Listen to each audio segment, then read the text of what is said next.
लोग बोलते बाबा जी तुम नौजवानों को भड़काते हो, तो क्यों नहीं भड़काओ नौजवानों को। एक बार बताओ, पूरे देश के इतिहास में आज तक एक भी 50 साल के बुजुर्ग का नाम बताओ जिसको फांसी हुई हो, हुई क्या? एक का नाम बताओ।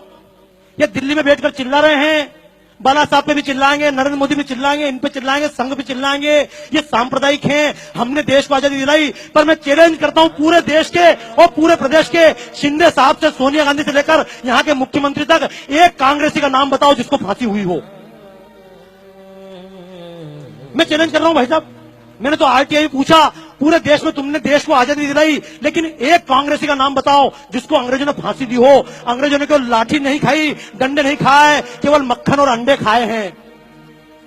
लेकिन समस्या है, इस देश का नौजवान भगत सिंह क्यों नहीं बनना चाहता, इस देश का नौजवान शिवाजी क्यों नहीं बनना चाहता, इस देश का नौजवान फांसी क्यों नहीं खाना चाहता। नौजवान को गाली देना आसान है, लेकिन कहूंगा दोस्तों, पूरे जीवन में महात्मा गांधी ने कभी एक डंडा खाया?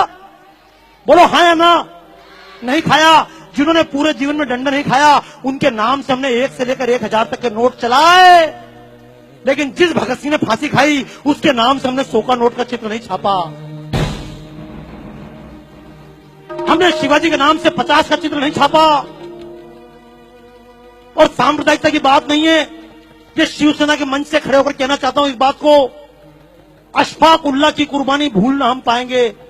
क्योंकि लोग सीधा आरोप लगाते हैं तुम तो मुसलमान के खिलाफ हो, तुम सांप्रदायिक हो। तो एक बात कहना चाहता हूं आज इस पुण्यतिथि के अवसर पर कि अशफाक उल्लाह की कुर्बानी भूलना हम पाएंगे।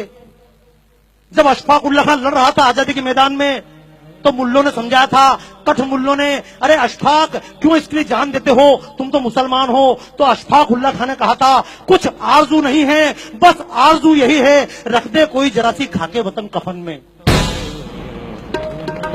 मर गया अशफाक उल्लाह खां। लेकिन ये मुसलमान के नाम से वोट लेने वालों ने आज तक अशफाक उल्लाह खां के नाम से 10 रुपए का नोट नहीं चलाया।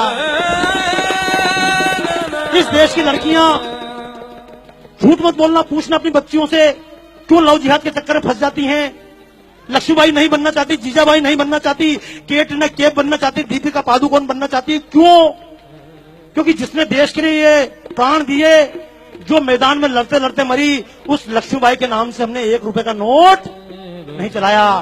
तो दोस्तों, मैं तो एक बात कहता हूं, सरकार नोट भगत सिंह के नाम से चलाए या ना चलाए, हमारे दिलों में छपना चाहिए या नहीं? कितने लोग तैयार हैं? तैयार हो?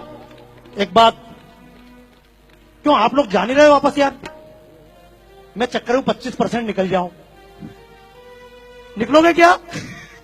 अच्छा सुनो, देखो एक बात बताऊं, जब भगत सिंह को फांसी दी जा रही थी, मैं शब्द बोल रहा हूं, मैं जब बोलता हूं मंच से, कारण समझ लेना, मेरी जितनी प्रदर्शनियां सब विदेशों में लगती है। राजू निवल जी से बात चल रही थी, बाबा जी आपकी प्रदर्शनी लगाएं, तो मैंने कहा मेरी प्रदर्शनी भारत में नहीं लगती। बोले क्यों नहीं लगती है? मैंने कहा जब भारत में कोई बात बोलता हूं तो लोग बोलते तुम सांप्रदायिक हो, और जब अमेरिका में खड़े होकर बोलता हूं तो लोग बोलते बाबा जी आपने हमारी आंखें खोल दी।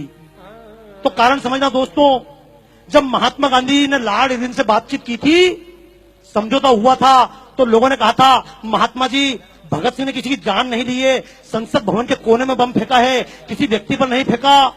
आप भगत सिंह की माफी के लिए बात करो, शर्त रखो, भगत सिंह को माफ करो। तो महात्मा गांधी ने कहा था ये भगत सिंह, ये अशफाक उल्लाह खां, ये क्रांतिकारी है चंद्रशेखर आजाद, ये क्रांतिकारी आतंकवादी है। तो मैं भी एक बात कहना चाहता हूं, अगर भगत सिंह आतंकवादी थे तो मैं भी आतंकवादी हूं।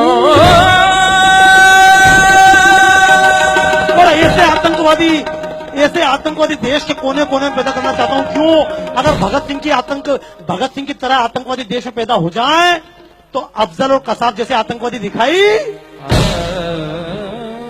तो बोलो देश के नाम पे आतंकवादी बनना चाहते हो? अभी तक लोग मजहब के नाम पे आतंकवादी बने, जातियों के नाम पर आतंकवादी बने। हालांकि आतंक का मतलब यह नहीं कि बम लेकर निकल जाना, मारोगे किसको मारोगे? देशवासी को मारोगे क्या? लेकिन कम से कम और किसी को मारो मत मारो, अपने स्वार्थ को मार लेना। जब कभी वोट देने जाओ तो जाति देखकर वोट मत देना।